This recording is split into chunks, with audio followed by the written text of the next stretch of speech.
बता दो जिससे कामयाब हो जाऊं, या मेरा पैसों का हिसाब किताब ठीक हो जाए। उसने उसको सजेस्ट किया कि आप क्या करें, एक गोल्डन माइंस है यानी कि सोने की खान है, वहां पे आप खुदाई शुरू कर दो। अब उसको ये बात समझ में आई थी कि भाई अगर मुझे काम करना है तो पैसा लगाना पड़ेगा। उसने क्या किया, उसके पास पैसे नहीं थे, उसने क्रेडिट लिया यानी कि उधार पैसा लिया, उससे सोने की मशीन खरीदी या खुदाई इस तरह का, यानी कि उसके पास जो इक्विपमेंट्स अवेलेबल नहीं थे उसने अवेलेबल किए। अब काफी खुदाई करने के बाद क्या हुआ, उसमें एक परत आई सोने की। अब उससे उम्मीद लगी उसको कि यहां से सोना निकल सकता है। अब वो क्या हुआ, कुछ टाइम के बाद वो बंद हो गया, यानी कि जो सोना थोड़ा बहुत दिख रहा था वो दिखना बंद हो गया। अब वो देखो, कोई भी लगा लो, जब कंटिन्यूअसली कोई मशीनरी काम करती है तो उसमें एक्सपेंडिचर भी बढ़ते हैं। एक टाइम ऐसा आया कि वहां पे से जो उम्मीद थी वो खत्म हो गई।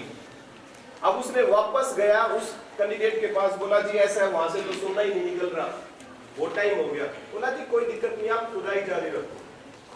लेकिन उसको क्या लगा, नेगेटिव फीलिंग्स आ गई। क्या लगा कि अब कुछ नहीं हो सकता, और अगर मैं कंटिन्यूअसली इस प्रोसेस को रखूंगा तो बहुत सारा पैसा लग जाएगा और शायद रिकवरी हो भी ना भी हो। अब उसने क्या किया, वो मशीन ने कबाड़ी को बेच दी। अब कबाड़ी ने इसका रीजन पूछा उससे कि सर आपने जो मशीनें हैं ये क्यों सेल की हैं, आप ऐसा क्यों कर? उन्होंने बताया सारा प्रोसेस कि ऐसे ऐसे बात थी, और अब अपना हिसाब किताब इतना है कि नहीं, पैसे लगाते ही जाए।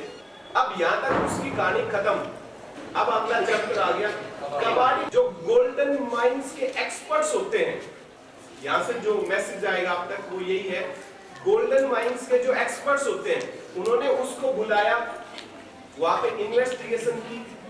अब एक्सपर्ट्स ने बताया कि जब इस तरह की कोई खान होती है तो यहाँ पे एक परत आती है, और उस परत के बाद सोने की अवेलेबिलिटी मिलती है, यानी कि ऐसा तो होता ही है। अब कबाड़ी ने क्या किया, उन एक्सपर्ट्स को, जाहिर सी बात है एक्सपर्ट्स फ्री में तो एडवाइस करते नहीं, अब उन्होंने वहां पे खुद खुदाई चालू कर दी, और आपको जान के आश्चर्य होगा, मात्र 2 फुट बाद सोना निकल गया। कितने फुट के बाद? 2 फुट के बाद।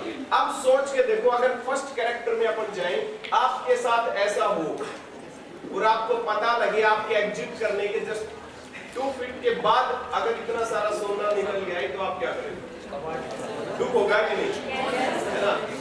सो I suggest you one thing कि क्या एक्सपर्ट्स एडवाइस दे, क्या दे? अब बात यहाँ तक सीमित नहीं थी, इसमें एक और मैसेज आएगा। अब वो आदमी जो फर्स्ट था, 2 तरह के लोग होते हैं, एक वो होते हैं जो मुसीबतों में बिखर जाते हैं, और दूसरे वो जो संवर जाते हैं या निकल जाते हैं। अब वो आदमी क्या हुआ, उसने लाइन भले ही चेंज कर ली, वो इंश्योरेंस फील्ड में चला गया। किस फील्ड में चला गया? इंश्योरेंस फील्ड में चला गया। लेकिन हुआ क्या, इंश्योरेंस में कुछ सालों में वो टॉप पे चला गया। उसने बहुत सारी पॉलिसीज की, यानी कि वो लाखों करोड़ों रुपए कमाने लग गया। और एक दिन जब उसका कहीं इंटरव्यू शुरू हो रहा था, जब उससे पूछा जा रहा था सर आपने ऐसा क्या किया इस फील्ड में, या किस तरह से कस्टमर को डील किया कि आज आप इस लेवल पे बहुत सारे लोग हैं जो पॉलिसीज करते हैं, तो उसका जवाब भी एक मैसेज के रूप में आपको देना चाहूंगा। उसका जवाब ये था कि मैंने जिंदगी में एक गलती की थी। मैंने जिंदगी में क्या की थी? एक गलती की थी कि मैंने प्रोसेस को कंप्लीट नहीं किया, और मैंने बीच में ही एग्जिट किया।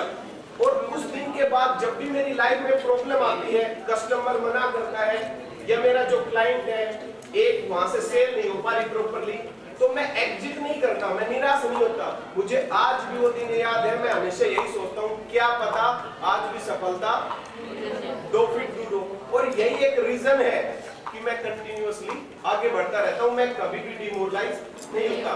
तो ये जो स्टोरी है इसमें 2 मैसेज निकल के आते हैं। पहला तो ये कि एग्जिट मत करना, और दूसरा मैसेज आज के बाद याद रखो, ऑलवेज टेक एक्सपर्ट्स एडवाइस।